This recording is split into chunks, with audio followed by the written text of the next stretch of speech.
Jemaat yang diberkati oleh Tuhan, selamat hari Minggu dan Shalom.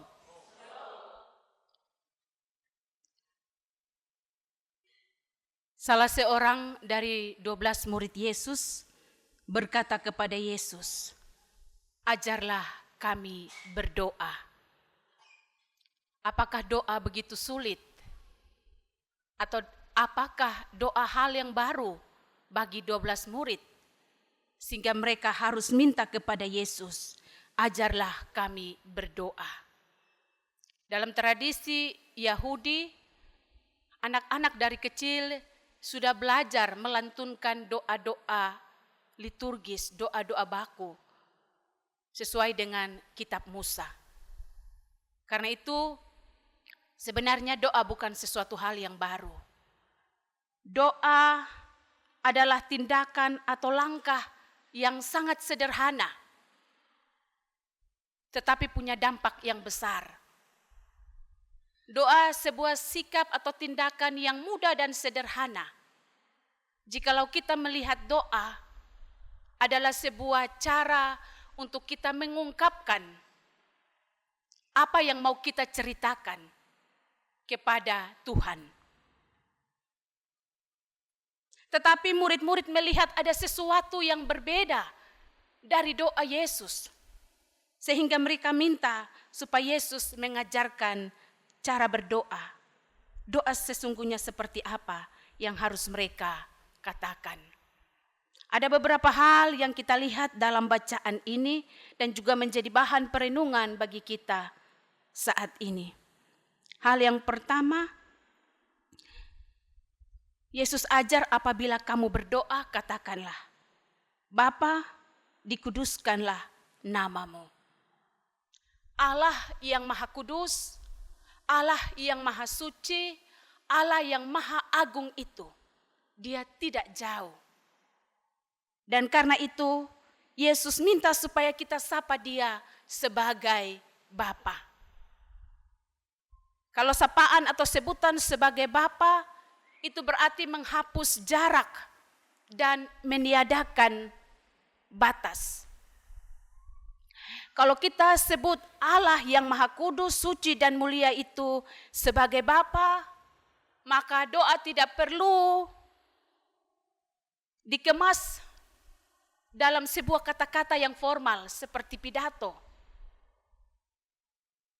Kalau kita menyebut Allah yang kudus itu sebagai Bapa, maka doa tidak terikat pada jam-jam tertentu. Ketika kita menyebut Allah yang kudus itu, Maha Mulia, Suci itu sebagai Bapa, maka ada hubungan yang sangat erat dan spesial yang terbangun antara kita sebagai anak dan Allah sebagai Bapa. Karena itu, kalau kita menyebut Allah sebagai Bapa, maka benar, doa bukan sesuatu hal yang terlalu rumit dan sulit. Karena kapan saja, di mana saja, dalam situasi apa saja, silakan omong kepada Tuhan. Sampaikan kepada Tuhan. Bawa kepada Tuhan apa seluruh keberadaan hidupmu. Kita ada di bulan kedua di tahun 2025. Kita ada di minggu pertama dengan bacaan yang disiapkan oleh Sinode dan tema mendoakan kehidupan, menghidupi doa. Mendoakan kehidupan.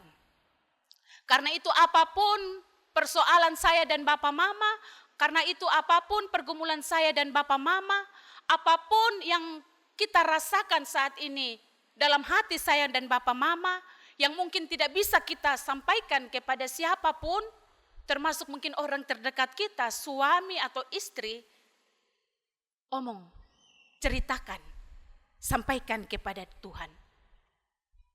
Bilang kepada Tuhan.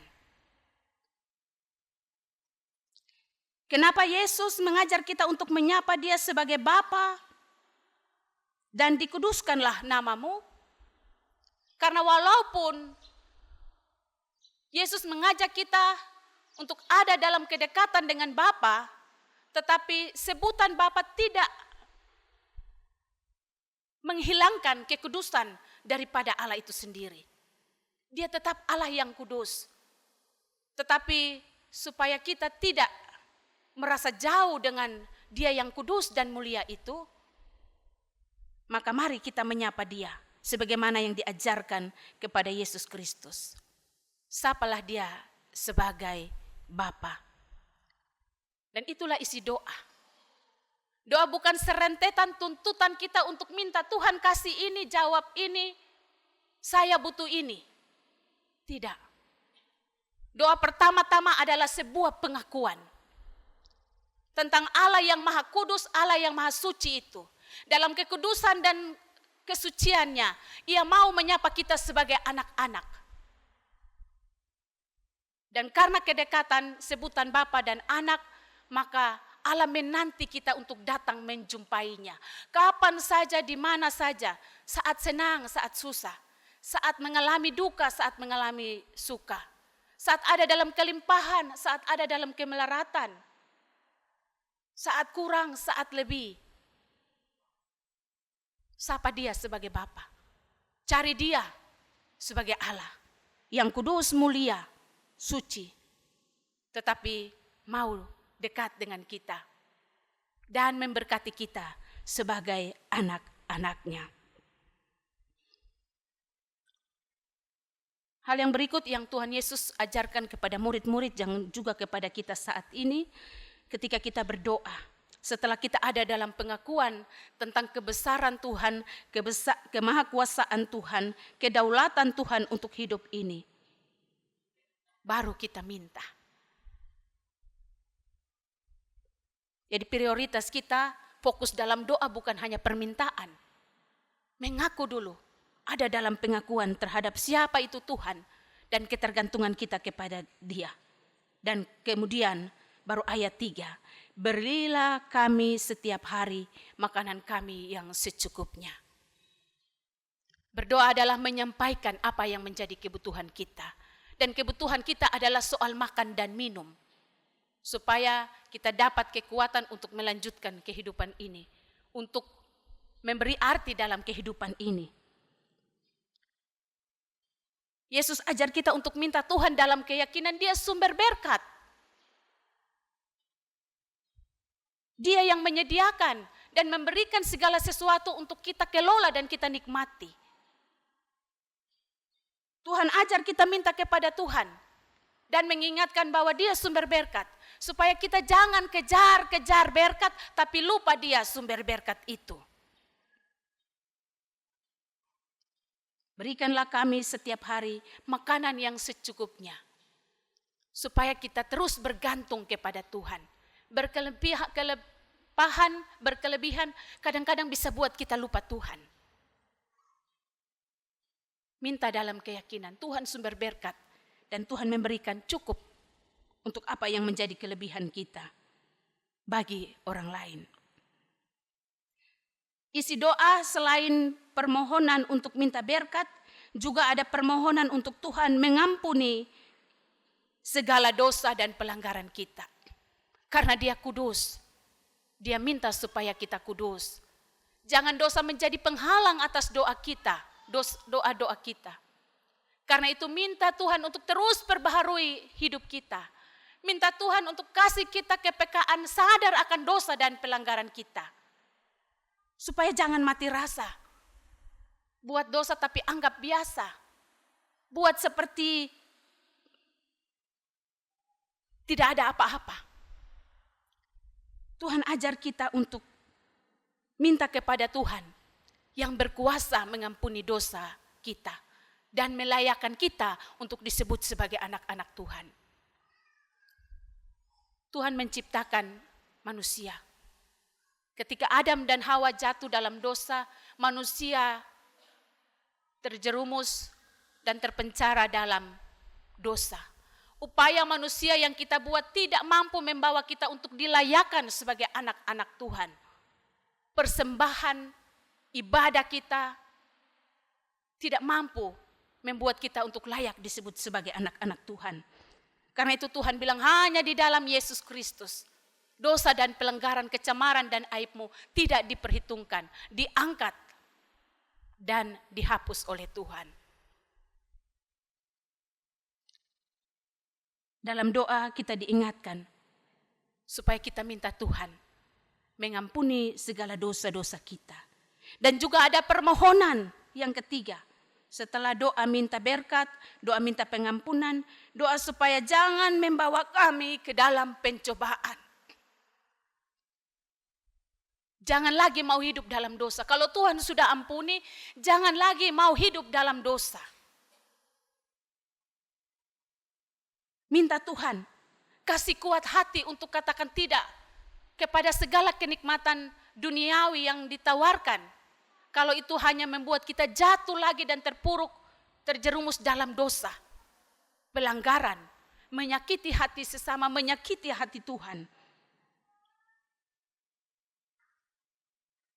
Setelah Tuhan kasih ampun, jangan karena bilang Tuhan Maha Kasih, buat saja nanti minta ampun. Benar, Tuhan Maha Pengampun. Tapi itu bukan berarti membuat kita terus hidup dalam dosa, dosa, dan dosa. Tuhan ajar kita untuk minta, kalau bisa jangan lagi membawa diri untuk hidup dalam dosa. Kita masih bisa kekuatan dalam kuasa Roh Kudus untuk mengontrol diri kita. Tidak terjerumus di dalam dosa dan pelanggaran. Dan kita minta itu di dalam Tuhan. Bapak Mama, jemaat kekasih Tuhan, berkaitan dengan tema kita, mendoakan kehidupan. Tadi sudah kita bawa seluruh hidup kita, kondisi keberadaan kita untuk ada di dalam tangan dan kuasa Tuhan. Menghidupi doa. Yang dimaksud dengan menghidupi doa adalah ketika kita bilang, Bapa, dikuduskanlah namamu, maka kita sebagai anak harus menjaga kekudusan dalam hidup ini. Karena Bapa kudus. Kita berdoa, Bapa, dikuduskanlah namamu. Menghidupi doa adalah ketika kita mampu untuk menjaga kekudusan sebagai anak-anak Tuhan. Jangan menodai kekudusan Tuhan dalam diri citra kita sebagai gambar dan rupa Allah. Dalam dosa pikiran, perkataan, dan perbuatan. Jangan coba-coba mencoreng gambar Allah dalam diri kita. Kekudusan dalam pikiran, kekudusan dalam perkataan, kekudusan dalam perbuatan.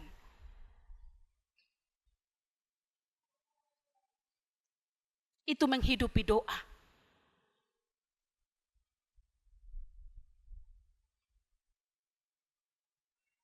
Datanglah kerajaanmu.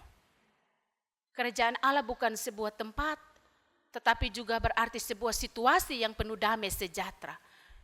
Kita minta Tuhan bawa datang damai sejahtera dalam hidup kita.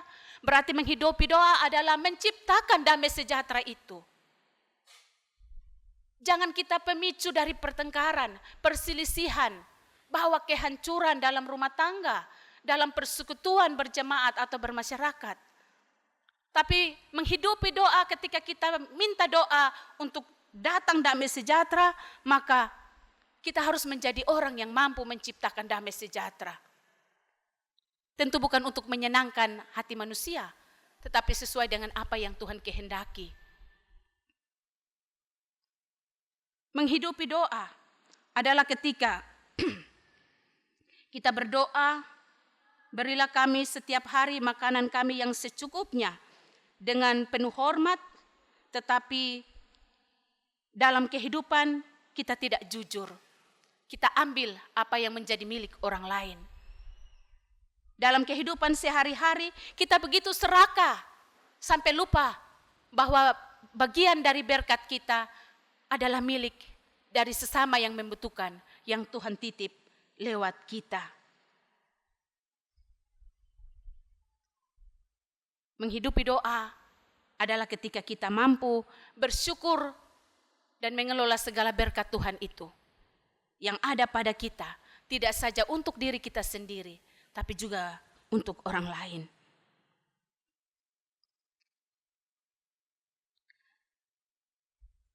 Setelah kita mendoakan kehidupan untuk Tuhan mengampuni dosa kita, maka kita perlu menghidupi doa, yaitu Tuhan tuntut kita lebih dahulu untuk mengampuni orang lain.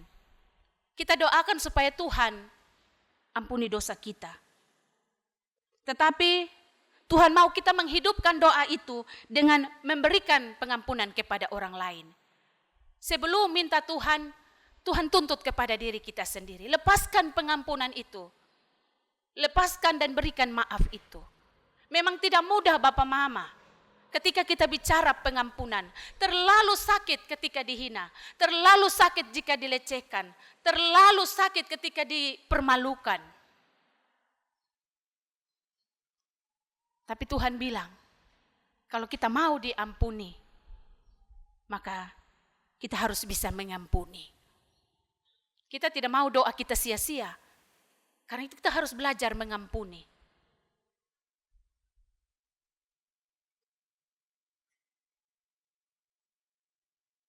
Dan ketika kita menghidupkan doa, ketika kita berdoa jangan membawa kami ke dalam pencobaan. Walau ada kesempatan, jangan biarkan diri untuk terjerumus di dalam dosa. Dalam doa ini Tuhan juga mengajar kita untuk ada dalam satu poin yang lain, yaitu mintalah kepada Tuhan. Carilah di dalam Tuhan. Ketoklah pintu hati Tuhan. Hal ini mengajarkan kepada kita untuk doa adalah suatu perbuatan yang terus menerus. Dalam sebuah ketekunan. Minta sampai Tuhan kasih. Cari sampai dapat jalan keluar atas doa kita. Ketok sampai hati Tuhan tergugah dan membuka belas kasihan untuk menjawab apa yang kita doakan. Doa bisa ya, bisa sekarang, bisa nanti. Tapi Tuhan juga bisa jawab doa kita dengan bilang tidak.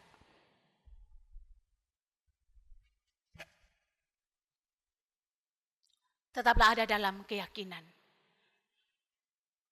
Ketika kita datang kepada Tuhan, sesungguhnya kita ada dalam sebuah pengakuan dan kesadaran. Siapa Tuhan dan siapa kita.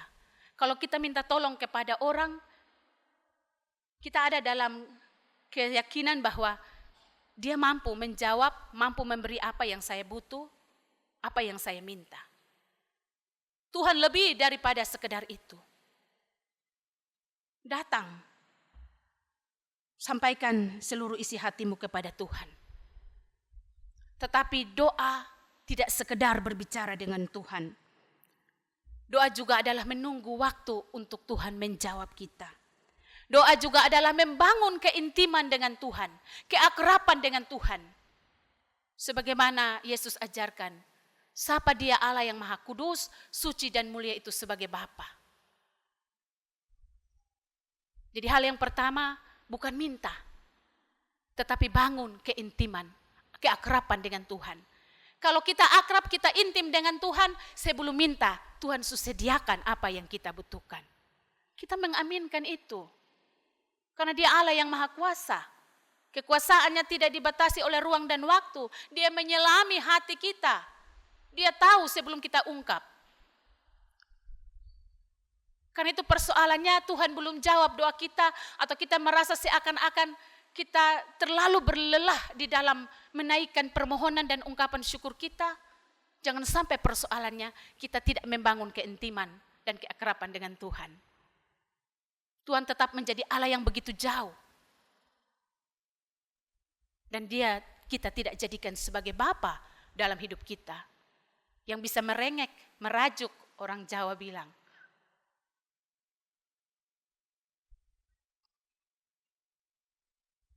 Bacaan mengakhiri atau diakhiri dengan Ia akan memberikan Roh Kudus kepada mereka yang meminta kepadanya. Jadi Roh Kudus ini yang Tuhan kasih untuk berdiam di hati kita. Apapun situasi keberadaan hidup kita, kita tetap ada dalam pengakuan Dia Allah yang hadir sebagai Bapa. Dan dalam kehadirannya, Ia memelihara kita sebagai anak-anak-Nya. Selamat bertekun dalam doa. Selamat mendoakan kehidupanmu dan menghidupi doa. Tuhan memberkati kita dengan firman-Nya. Amin.